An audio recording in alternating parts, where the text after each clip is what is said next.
We thank all of you for coming out. So we're going to need to do the Brooklyn Nets, the stadium next year, right? When we get bigger, y'all got that? All right, work that out. Okay, so I'm going to let Janice Michelle come in and introduce the next panel. Thank you, Jameel. Welcome, everyone. Even though the next two guests do not need an introduction, I will still do so. We are honored to welcome Kevin Liles and Soledad O'Brien to NASDAQ's Black History Month Summit. Kevin, whom I personally look up to, is co-founder and CEO of 300 Entertainment, which is an independent entertainment company that empowers its artists and their partners to be independent and active participants in their artistic development. Or as Kevin would say, he empowers his artists to be the new independents. Kevin wears many hats. In addition to being an industry executive, he is also the author of the book, Make It Happen, The Hip Hop Guide to Success. And he is an active philanthropist, serving as board member of New Yorkers for Children, and he helped raise $250 million for his alma mater, Morgan State University's 150 years anniversary. Today's chat with Kevin will be moderated by award-winning journalist Soledad O'Brien. You may know her from her time anchoring two CNN morning news programs and CNN's documentaries, Black in America and Latino in America. Like Kevin, Soledad wears many hats. To name a few, she's the author of the books Latino in America and The Next Big Story. Currently, she's the CEO of the multi-platform media production, Soledad O'Brien Productions. And she's the co-founder of the Powerful Foundation, which helps get young women to and through college. Please join me in welcoming Kevin Liles and Soledad O'Brien to stage.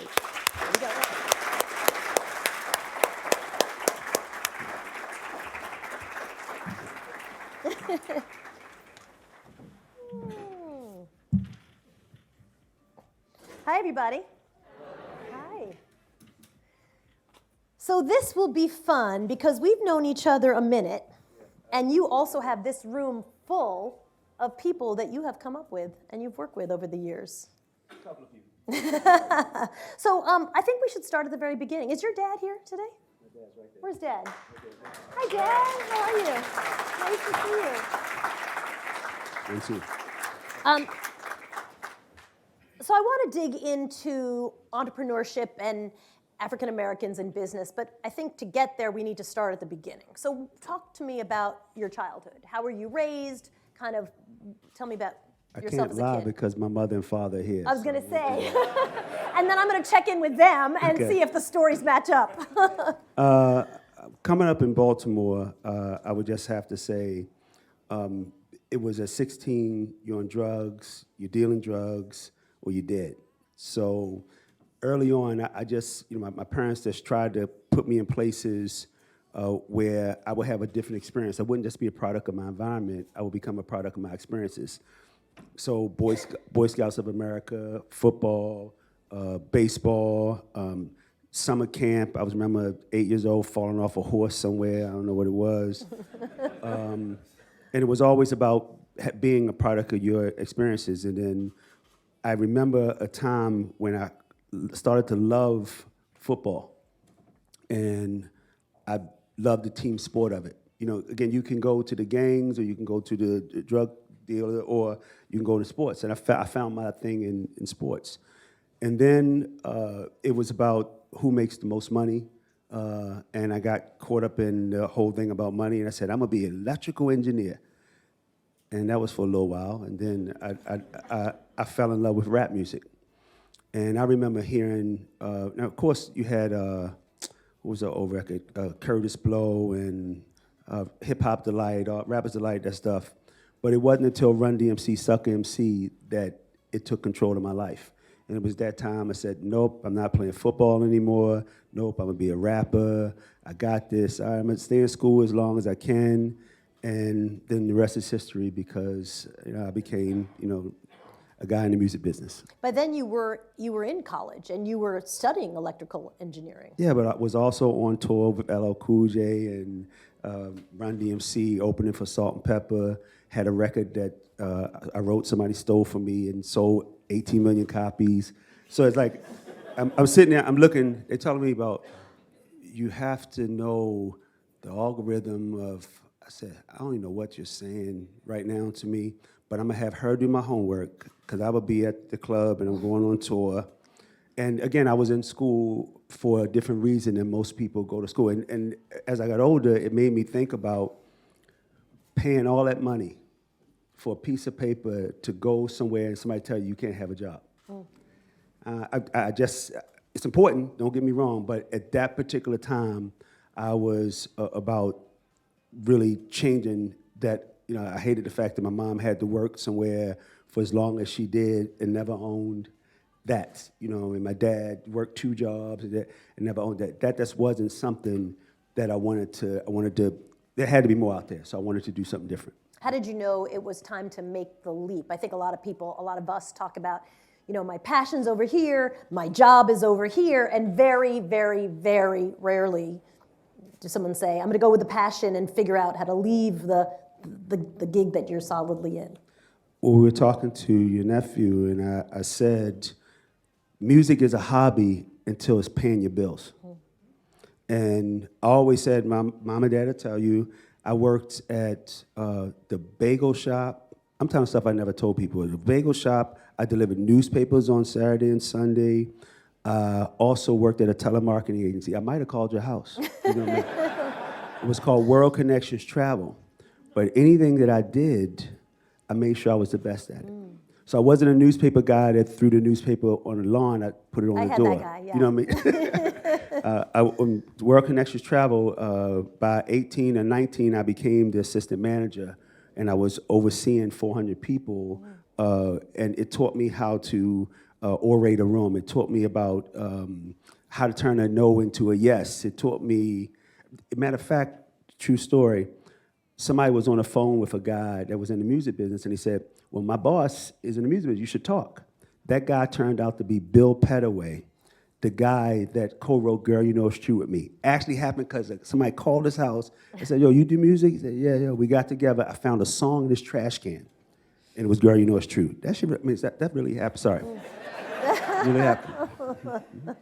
So when you were leaving to sort of put all your eggs in the basket of rap, what was the market for rap? I mean, radio stations certainly at the beginning weren't playing rap. Or if they were, it was sort of certain hours. I mean, it had to be a challenge. What made you think it could be successful? Again, you write a song and you sell I sold wood, they sold multi-platinum, which they sold 18 million copies. I had to sue for my rights, and I started to get checks. I said, okay. So I want to be a writer, but I really just still want to be a rapper. But if somebody could steal something from you and then sell 18 million copies, maybe that's not what you want to do. But it said to me, I want to learn the business of music. So I interned for Def Jam, and God rest his soul, one of my mentors, Wes Johnson, was senior vice president of marketing and promotions. I said, Wes, give me a job. Give me a job. I know everybody. Nobody knows what people with me. He used to play my records the whole nine. He said, you can intern. Again, young Kev. I'm like, that means you don't get paid. What do you mean? Well, I'm not going to intern. What am I intern for? But it was interning for probably the most established logo in the world. So I did it for 2 years, and the job came up because we were doing so great that the guy got moved up. And so I go up and interview for the job. Now I'm coming out of college. I'm thinking you wear a suit, you bring your briefcases up, and you go talk to people. And so I go into a room. They looking at me like I'm some nerd or something like that. And I'm saying, but you're in an interview. They said, wow, they laughing the whole thing. So I do the interview and everything. So 3 months go by. Now I already interned for free for 2 years. 3 months go by. I'm in Baltimore. I remember I'm in Atlantic City somewhere. And I call, and there's this young lady named Julie Greenwald. Shout out to Julie Greenwald's in the building. She's the CEO of Atlantic Records. Give her a round of applause. And I don't know if she was Wes's assistant or what her position was back then, but I'm in Atlantic City, and I say, well, hi, this is Kevin, and I'm like excited. Yo, Def Jam's calling me. She said, well, we want to have you come. I said, well, how much is it? She said $30,000. Was it 30 back then? $30,000. $30,000. I'm already making money. I'm like, I think I can work with y'all for that. She said, no, you'll work for us for that. Click. True story, you know what I mean? So I'm shook. I'm like, did she just hang up on me and say, oh, and then the rest is history, because it was at that moment that I had the shield. I had, I had something with me that matched my passion for being the best at what I want to be. You know What was that job? What was the first job that you got at Def Jam? Regional, regional manager, something like that. Which meant you did what? Okay, that's good. My girl told me I should talk in context. That's okay. So I'll get you there. So the reality of it, when an artist puts out a record, they have to go to a marketplace, and you have to take them to radio, you have to take them to retail, you have to take them to the club. And so I was that guy in the Mid-Atlantic. Then what people didn't understand, I was already the guy. So every DJ, they already knew because I used to play my records. True story. Guy named Kevin Mitchell calls me, and I'm in World Connections Travel. This is back before I got job. I'm in World Connections Travel. He said, Kev, I'm trying to see this DJ that West Ham I have to see. I said, who? He said, Frank Ski. He said, but they won't let me in. I said, okay. But, yo, Frank, the kid gonna bring you some pizza. Let him in. And so, okay. The next week they have a conference call. Kevin Mitchell says, my intern is better than all of us on a team. And he's gonna be everybody's boss. True story. And he moved up, and Julie did her thing, and we are finally had one of the best team. Like I said, the Monty Duncan sitting here was with me, back then. We've had so many great stories, from Def Jam. What did you learn from Def Jam? Like, if you had to boil it down, what was the thing when you would move on from Def Jam to Warner Music? What did you take with you? At Def Jam, it wasn't about me. It was about the logo. It was about I remember Mike Kaz is the president of Atlantic Records, Black Music Atlantic Records. Give him a round of applause. I'm gonna tell him a story. So, Mike was one of my friends, and he didn't have a license back then. Driver's license? You didn't have your license, yo. Okay, huh? I didn't grip it. You're city boy. Okay. So we had become so much great friends, and there was a group named Houdini. Mm-hmm. Now I'm in the Mid-Atlantic, and Mike says, "Yo, would you come up to New York, and then we could go back down to D.C. for Houdini?" I said, "I'm here in D.C. already." I didn't know he didn't have a license, but that's my man. And when it's for the logo, it don't matter. It don't matter where you are, who you are, what you have to do. When it's for the logo, it don't matter. So it never really mattered. But all of us were like that. All of us, no matter what we had to do, was for the logo. It was never about us, never about one artist. It was always about the logo. Did you feel very entrepreneurial in a for the logo kind of environment, which sometimes seems like could be in conflict? I was an entrepreneur inside of an organization. But we did really well. I'll give you one more story. I'm going to leave it alone with you. So we had this great idea, all of us, that we would throw something called Def College Jam. Mm. Now, you couldn't do Howard Homecoming. You couldn't do Def College Jam at a regular thing. No regular venue, not at the school. So we thought it'd be a great idea to do it at a museum because hip-hop is classic. 3,000 people inside, another 3,000 outside, the logo shining on the building, 300,000 in damages and stuff later. And I remember having a conversation about it. What happened? Did you get insurance? I didn't know what none of that shit was. I didn't know what nothing was. What I knew was that we had the hottest party, and I had to talk to Leo and Russell about it. Russell says, "How's the party?" I said, "Yo, it was so on fire. It was crazy." Leo said, "How much money did you say you lost?" I said, "I don't know. They still calculating it." You know what I mean? But at the end of the day, it was all about taking risk. And that same to be in a job where you can't take risk, where you can't do what you want to do. That was never. How about this? I don't care what business I've ever been into. I've always been. I'd rather not be there than not be able to take a risk. So I've always had the opportunity. Who were your mentors? And how did you think about mentors? I mean, I think for a lot of people, especially, you get to some sort of place in your job where it's hard to figure out how to ask people to help you? It's easy when you're 19 and 20. As you get older, it gets a little harder, I think. Yeah, I mean, through books. I have to be honest with you, Jack Welch, Dick Parsons, and then I met Dick and we became friends. But I mean, I go through Wes Johnson, you know.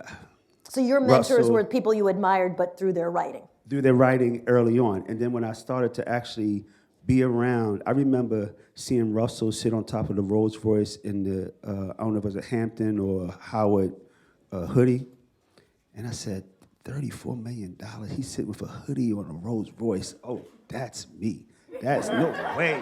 No, and it was, and then I remember the first time I met him, and I'm shaking in the hallway. We were on Elizabeth Street, whatever it was. And I'm shaking, I'm like, yo, I'm meeting this guy. And he goes, what the fuck you doing? You know, he wasn't even there, and would give me the jacket off of his back. And the problem with mentors, and as I got older, I call them angels and bumpers. Mm. So everybody's a mentor, everybody's an angel, and everybody's a bumper. I have really no devils in my life because I don't allow anything to anybody to do. I don't feel I'm could be helped because I feel I'm anointed. But when, like my mom, you know, my wife, my daughter, who's sitting there taping me right now is Make sure we look. I'm not even sure I'm even in this video. The way this camera is, Erica, I'm not even in this. He's being self-interviewed. Is an angel, and I when I meet people, I figure out what did God put in my life, why are we sharing space together, why are we vacationing together, what is our purpose, and I constantly ask that, and so I don't have per se a lot of mentors because I really take everything from everybody. I'm an energy person. But with that, if you're taking something from people, you got to give. And so, to me, I try to give off as much energy as I can and be helpful in the culture. You moved to Warner Music in 2004. I got to check with you. My yeah, brain 2004. Is I think that's right. It was 2004. Right. So how was that transition? Well, the problem was Lear had left 2003, and we couldn't talk to him. Because we had, what's it called, Jules? Contractual. No poach thing for short. And so we was running Def Jam, and I always tell people this story. They had gave L.A. Reid, who's a good friend of mine, the house, but I had the keys. So the problem was, now why would they put two friends in a space where you have to choose who's how, and I just wasn't going to do that. And I told him, I said, yo, they wouldn't do it to them, so I'm not going to let them do it to us. Here are the keys. We're going to do 6 months and I'll make sure we good. And then we're on the same page, and that's why I left Def Jam. It wasn't because I had to leave. It was just because I thought, like, I wanted it to be right for him, you know, and I really didn't know what I was going to do. And then I walked around, and then Edgar called me because I think a little bird named Julie told somebody that I wasn't there, going to do it anymore. And I went over because Edgar called me, and Edgar said that he would love me to come over there and be executive vice president. So I was left. One of the hardest things in my life to do, to leave Def Jam. Yep. Talk to me about what you think you got out of your experience at Warner Music. Again, looking back, like, what did you take from that? I remember the boardroom would be 20, 30 people of bankers, Thomas H. Lee, Bain Capital, and I'm just used to being around artists. So I always say at Def Jam, I had my bachelor's. At Warner, I really got my master's of what the business of music is. And I remember I used to come to the board meeting and looking through BDS, and this is how you track things back then, SoundScan. And I remember Thomas H. Lee said to me, what are you looking at? I said, well, I got to make sure I know the numbers. So if somebody asks me, he said, those are not the numbers you should know. You should know revenue, blah, blah, blah. I said, oh, shit, I'm learning something. This is something else. So then I put myself in that position to see what it was around raising capital. What was this whole private equity thing? I mean, ever learning in the process, you know, of this. And so it was at that point I really feel I got my master's in business, you know, through that. And still dealing with all the other stuff that you have to deal with being an African American in the business. Yeah, talk to me about that, because I think in a lot of those companies, even when they're dealing with diverse artists, the actual board is not diverse at all. Was that the case at Warner? How did that shake out?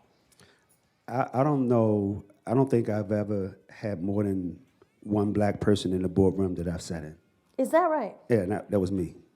And so, and so, what did you think about that?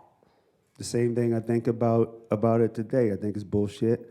I think we have a problem with having the #1 music in the world, and the C-suite doesn't represent it.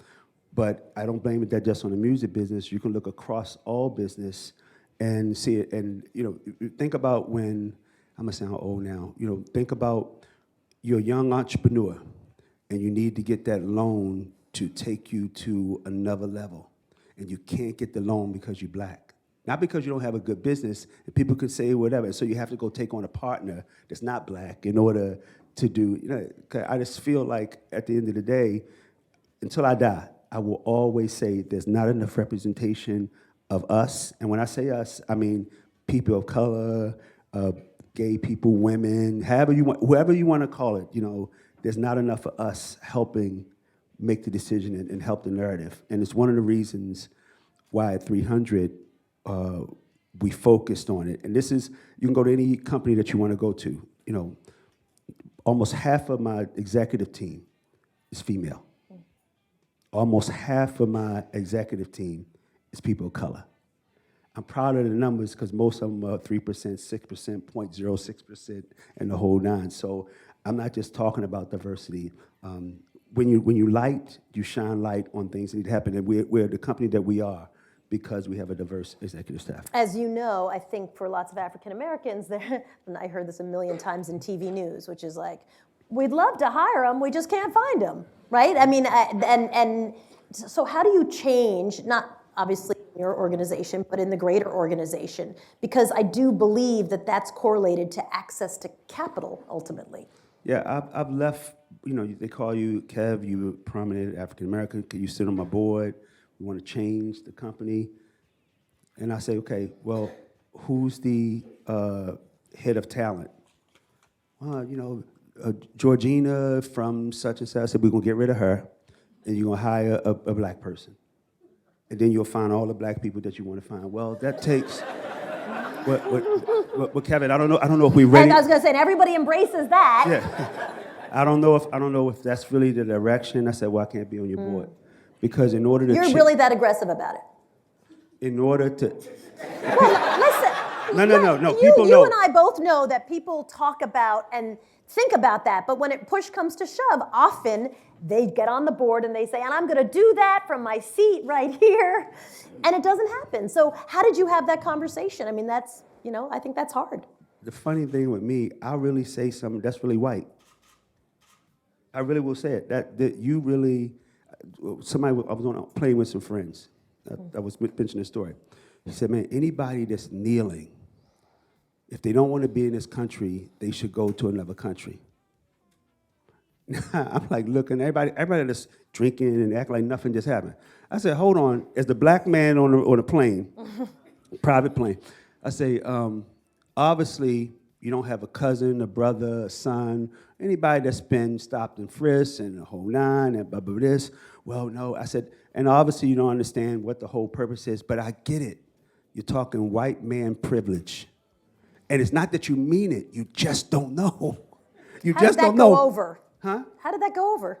You being Kevin. I mean, you I can't said, get yeah, out of the private plane. I'm going to say it anyway. No, I didn't kick me off the plane. I mean, of course not. The air. These are, when you get to a point in your life where I really don't think anybody can say anything or do anything to me that hasn't already been done. I really only care about moving our culture forward. And I treat covert racism as an opportunity for me to have a real discussion. And the problem is a lot of us don't want to have a discussion because we're afraid of our job. Nobody can fire me. So nobody can tell me what to say. What's your advice for people who do have to have a job? And I think sometimes you don't want to have the conversation because it's exhausting. Like the 900th time, I certainly feel sometimes like I'm tired of this conversation. And certainly not everybody can say, that can speak their mind because they want to keep their job. If an African American said to me, I'm tired of having a conversation, I would say, what do you think that trip from Africa to here was? What do you think that trip to get free was? What do you think the conversation to be the first African American to do that was? Talk about tired. You a privileged black person. I would flip it on them. It's not, you have a responsibility. And I would say anybody that's young, that's in a situation that they really want to say something, you're not going to feel right if you don't. It's going to haunt you. I'm only telling you because I've not said something a time and it ended up being the wrong thing by not saying it. Can you tell us about that? No. But, but almost got me, but I'm going to do that. I tried to do it very subtly, just kind of like.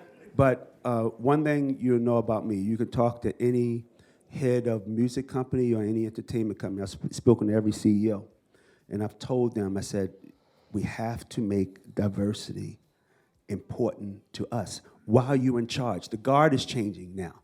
While you're in charge, you have to make it important. And how do they take that conversation? Because sometimes that conversation is, and nothing changes. And I'm just, listen, hello, television news.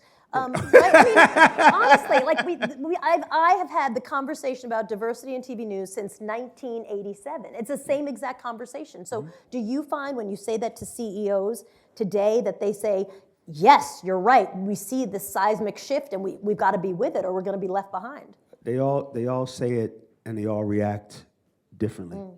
I truly have, the difference is this, Soledad. The people that are running these companies now came up with me. I literally was in the trenches with most of them. I literally, they were running this and I was running this. So it's a different kind of conversation. But if you don't say anything, people don't have context and people go through life thinking, there are people who really think because I hired a black person and I hired a woman, I did my job. Because I sent people, I did a scholarship to here, I did my job. No, your job is not done until we change the narrative. The narrative, it should look like what it's selling like. And until we, and again, you gotta, I don't think we should be afraid anymore. Not when entrepreneurship is at the press of a button. Not when anybody could be an artist. I'm not saying you can get into banking or anything like that fast, but I believe if you operate out of it, it definitely will come. And yes, it might take 40 years. And yes, it might take 50 years. But I want my 5-year and 8-year-old to grow up in a colorless, limitless, genreless, actual business environment. That's what I want.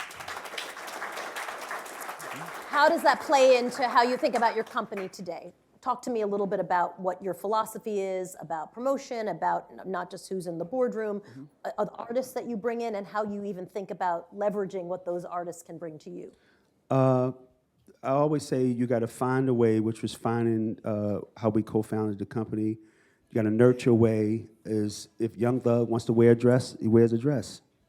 If this one wants to talk about this, and we've always been like this at our company.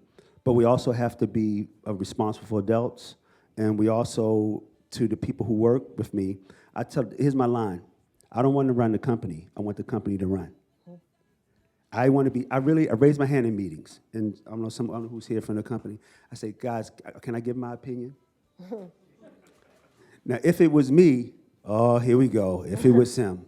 If it was me, this is what I would do. But at the end of the day, guys, it's your decision.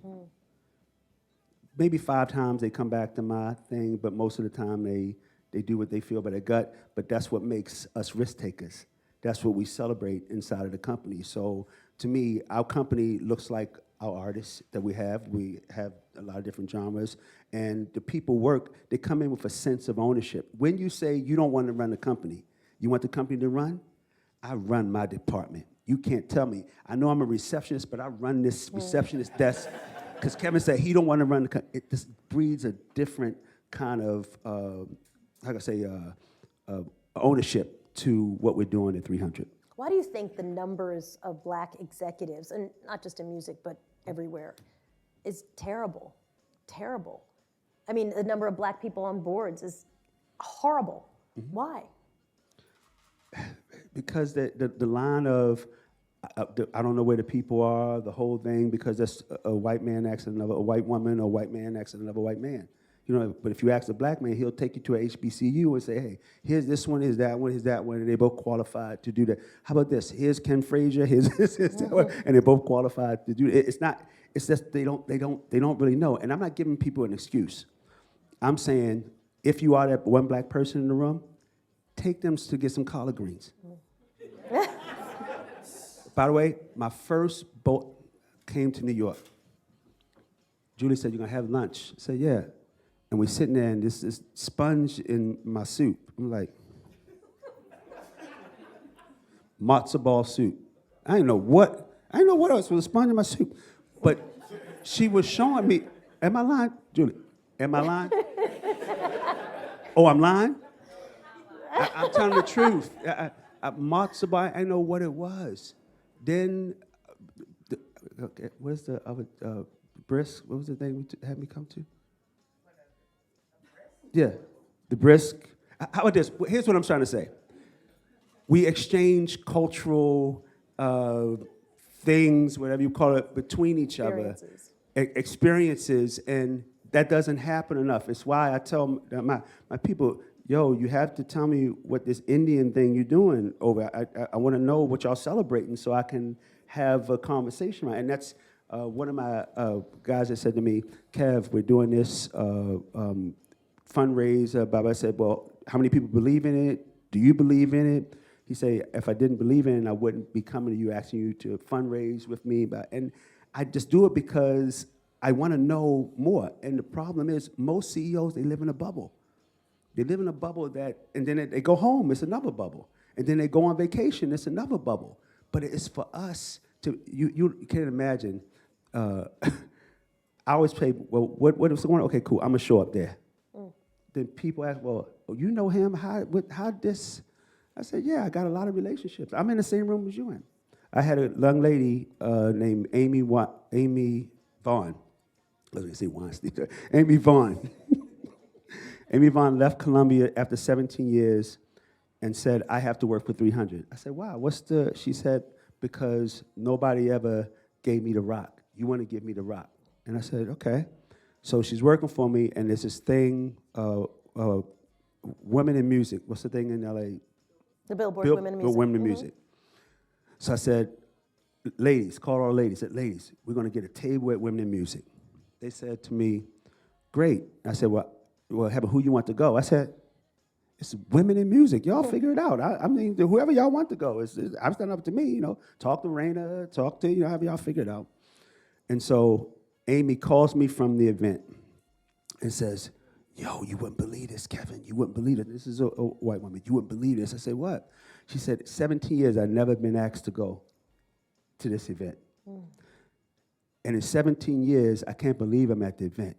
But guess who I'm sitting next to? My old boss. And I'm sitting right next to him. That's when you know it's something special. So the moment, and this is why I'm saying I don't run the company, they could have not picked her up. I said, y'all pick who it is, because I don't know what the importance it is of somebody, but that made me feel so great that she was sitting right there from somebody for 17 years, didn't let her go, and it was her table next to their table. And she kicked her feet up, she told me, and took pictures, selfie.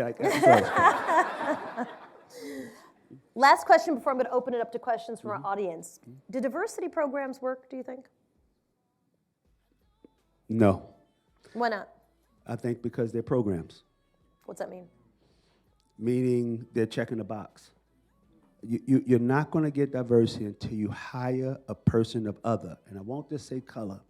I would say a person of other. Somebody that's different in the organization that's willing to take the risk and say, you might not be ready for this position. You might not be ready for this opportunity, but we're going to put the tools around you to help you be successful, because it's not about us checking the box. So I'm going to open it up to questions. We have some mic runners here. Raise your hand. Couple of things. Anybody who's ever done this with me before, make sure there's a question in your question, or I will stop you in the middle of your commentary. In your question. We got a question right back here. Go ahead, sir. Will you stand up for me, please? Go ahead. You're good. Hello, how are you? Great. Soledad, Kevin, how are you? My question is, and this is what I've found, we're tackling some tough issues right now. And one of the toughest issues I've found is that we don't look out for each other enough when we get into a position of power. And that's why I'm glad to hear about what he was saying. How do we tackle the issue of educating our own people as far as leaving the door open and going further? Because there's a very big crab in the barrel mentality still going on. And I've been in fashion for 15 years, and I've been trying to open it up for other people that are minorities in business and in fashion. And the one thing I've found is when I do let someone else in, they close the door behind them because they feel like they want to be that one that's exclusive. So how do we tackle that issue? Has that been your experience in business? Thank you for that question. Has that been your experience? Because that was never my experience in TV news. I actually found that black people have the nod. Like they get in the elevator, it's like, and, you know, it literally is, I see you, I recognize you, we see each other. And so my experience was always people would be advocating for each other, sometimes behind the scenes, sometimes, you know, but I never had that crab in the barrel experience and news. Did you? What was your experience like? Well, we still had the nod, especially in hip hop, you know what I mean? We always had that. But I remember I was young and a little bit crazy. I said, so you have BET, you have Radio 1, you have Def Jam, Motown's not there anymore, but that seems like Univision to me. So I'm calling all of them and saying, yo, guys, we should all be together. I really made these calls like, because we can create something big. No, well, the complications, blah, blah, blah. And then, so I started to study, was trying to read a book, Stamped from the Beginning. And what you have to realize as a successful black person that made it, you don't know how long you're gonna keep it, so I'm the house guy now. And there's only enough, it can't be, a lot of people can't be the house guy, so you separate. But we've been separated from our families, sisters from brothers, mothers from fathers, our whole life. So it's systemic in us to separate and not come together. Every day, every single, I say, yo, guys, why are we together? Why are we not together? Well, yo, they gave me the check over here, yo. The check was bigger over here. I said, yo, why are we not together? Listen, we didn't start 300 to sell another $100 million company together and like this. I want to build $1 billion company. And those other fashion people, we're going to find some way for all of us to be together and do something that's never been done before, because I'm shaking that separation shit. I'm going to force everybody to, some way, let's get some money together. Where's our mic runners? Where's our mics? Oh, I have a question. Where are you? I'm right here. Oh, there you go. So, Kevin, is it true that it's your birthday tomorrow? No, Well- it's not true that it's tomorrow, but it is Friday. Oh, it's Friday, okay. Interesting. Well, I believe we have a cake. Yes. Can we bring that cake out? But everybody has to sing happy birthday. Okay. Because you don't want to hear me sing it by myself. Trust me. Happy birthday to you. Happy birthday to you. Happy birthday, dear Kevin. Happy birthday to you. 4 candles? Thank you. Are you Appreciate 1? it. Are you Kevin, 2? on behalf Are you of- 3? Are you 4? That's all the candles you have on the cake. Kevin, on behalf of Globe, happy birthday. I know it's a little early, but we wanted to celebrate with you. Appreciate it. Love. Thank you, guys. Appreciate it. I think we have time. Do we have time for a couple more questions? Where's my mic? Right here. We'll start there. Cool. Pascal Madiba, I work for a reinsurance company. I have a question. How do you incentivize corporations to give priority to diversity rather than measuring the carbon footprint to be sustainable and to have a green label? You got to ask me that again. I think, let me see if I'm getting this right. I think what he's saying is, how do you make sure that diversity is the top of the agenda when there are so many other competing agendas that I think diversity often falls to like 9th or 10th thing, and that means it doesn't matter at all, actually. personally, again, I'm just different. I stopped wanting to have a seat at the table and started to want to create my own table. And I started to surround myself with people. And by the way, now there's enough of us in position to make them calls.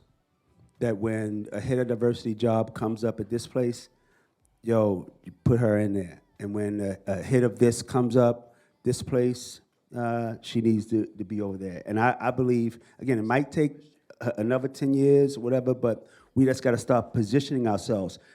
And as soon as we get in those positions, it's going to be one phone call. Literally, right now, we have somebody at Google, somebody at MTV, somebody at Instagram, somebody at Spotify. They run Atlantic. We got somebody, of course, 300. We got somebody at, what's the label called? What's the No. Forgot. So we have probably 20-something people that in any given time, if we really want something to happen, that it can happen. And it just takes, it's gonna take more time. And in the industry, the finance industry, you got, Maitland, you got Loop, you got my kid, Charles at Info. I mean, you got people around that if you develop relationships, I think you're able to make that happen. Again, I don't expect it to happen overnight, but I'm not gonna stop fighting the fight. Next question. Where's my mic? Right here. Go ahead. What's going on? How's everybody doing in here? Good. What's going on, Kevin? Soledad, I appreciate y'all for doing this. Thank you, Sade, for inviting me. My name is Chaz Cleveland, from Brooklyn, New York. And basically, my question is, okay, let me start from the beginning, right? I started. You're scaring me a little, but go ahead. My bad. I just want you to know how Sade. I'm feeling. Go ahead. I'm You're a little good nervous. Right now. You're good. Go ahead. I'm a little nervous right now. Well, basically, I started with the street team with Def Jam in like 2018. I do a bunch of work with Alvon Miller. I don't know if you know that. Well, you know who you are. I don't know if you know who he is. But basically, I just recently started getting business funding too. I also have my own entertainment company. It's called Abiligram Entertainment LLC. So I went through a black companies, Jay Morrison and a guy named Will Roundtree, and I was able to get my own business funding. So my question to you is, as a CEO, what should I focus on? Like, where does the money go? Like say I have my own artist, so I am an artist. What should I focus on first? Like, as far as like what to do, if that makes sense. I mean, we could be here for a couple of hours and just tell you that. But here's what I say, man. I used to be you in an audience where it was Jack the Rapper, Impact, saying, how come, what do I do, how do I do? Just gotta do it, man. I can't, because at the end of the day, you know Sade, so obviously you know the gatekeeper who can get to me. So just I'll have a conversation with you, but I don't want to do it right now because there's so many nuances to what you do. But if you already took the first step to start doing it, you did what a lot of people won't do in the industry. So I applaud you for that. Good for you. Right over here. My name is LaCoy Todman. I'm founder of Grand Royalty. It's a retail brand. And Kevin, you were speaking about early in your career when someone stole your song and you had to go to a legal lawsuit. My question is, how can you, aside from protecting your brand with a trademark, what are some intellectual property deals that you can do or make to make money off of your brand? So one of the things that I didn't do, I love music so much that I wasn't worried about the team around me. I was worried about the music. After my song got stolen, I was worried about the people around me, less about the music. And so I would, say, first off, protect your intellectual property, number one. And number two, you have to bring more diverse people around you, just thinking about different verticals. Funny thing, we were never thinking about fashion. We were never thinking about comedy or anything like that. Russell was thinking about those things. We were worried about doing what we do every single day. But because there was Julie and Kaz and me and Leor, Russell could be a Voyager.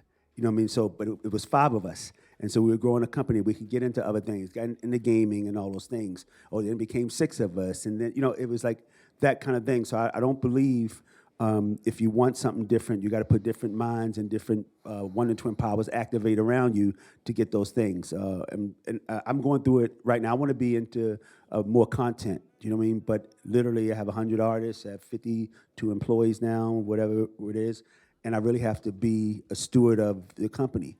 But you don't think I want to be in gaming again? You don't think I want to do those? I just can't until somebody's going to be a beacon of light to my life, and they're going to come into my life, and I'm going to say, that's why you're here, you know, and I need you to come and let me give you a little piece of this and help me build this. And I just believe in that, and hopefully I give off enough good energy that those people will come. Next question, way back there, because that's going to be our first woman, right there, because I track this stuff. You track it. Always, always. Go ahead. Hello, good afternoon, everyone. My name is Nicole Barnwell. I started at HBCU Advocacy Org in 2016, and I love what you discussed about doing things at Hampton and Howard. I graduated from Hampton in 2008, and so again, around my organization, we do a lot of promoting HBCUs and advocacy work and educating students about historically Black colleges. So can you just speak to your experience, your HBCU experience, being an alumni, and you know, if at all, like how it supported your journey in business or just in life in general? Okay, so I want to make sure I'm clear. I said I don't get in trouble, because my wife is from Hampton. You know what I mean? Okay, I want to make sure I don't get in trouble. I went to Morgan State. I didn't go to Hampton. I want to make sure I'm saying I went to Morgan State University, the Morgan State University. I'm a bear. So we had this discussion. I won't go as deep as we did in the back, but I really went to school for college for a different reason. You know, I always had this thing, I had to do my own thing in me the whole time. But people get it twisted why HBCUs were really created. We didn't have access. So we had to create something that gave us access. And we took advantage of it by not supporting it, by not giving back, not doing things for those. So my commitment to for the Morgan State is I have to be involved in anything and everything they do. Here's my number, Dr. Wilson. Put it on speed dial. Let me know what I need to do, how I need to do it, who I need to call, raising money, the whole nine. And so to me, I honestly never knew what it was to be fully entrenched in the HBCU life, because it was just a footnote in where I was going. But if I never experienced having enough people around me that look like me and love me in the way that I go back to the yard right now, you think it's my yard. You know what I mean? I go back to the school, because when I was there, Cummings, I used to have my mother, went right out of high school, and I said, Ma, they don't have any toilet paper. I'm saying, I don't even understand, like, what is going on? How are you supposed to sleep in here? She would come clean the whole thing, and that was and now you go there, you think you at Microsoft. You know what I mean? It's because they made a commitment to it over the years. The last, 20, 30 years, I made a commitment to making sure I did everything I can for the HBCU. I would not be here if it wasn't for knowing that somebody did want to give me the opportunity. Somebody gave me a full scholarship from Nassau. They wanted to give me the opportunity to come. It wouldn't happen anywhere else, because, again, I was just a regular kid from Baltimore. Thank you for that question. Thank you for all of your questions. We're out of time. And of course, Kevin, both happy birthday on Friday. And thank you very much. Thanks, guys. God bless you guys. Love to my family. Perfect.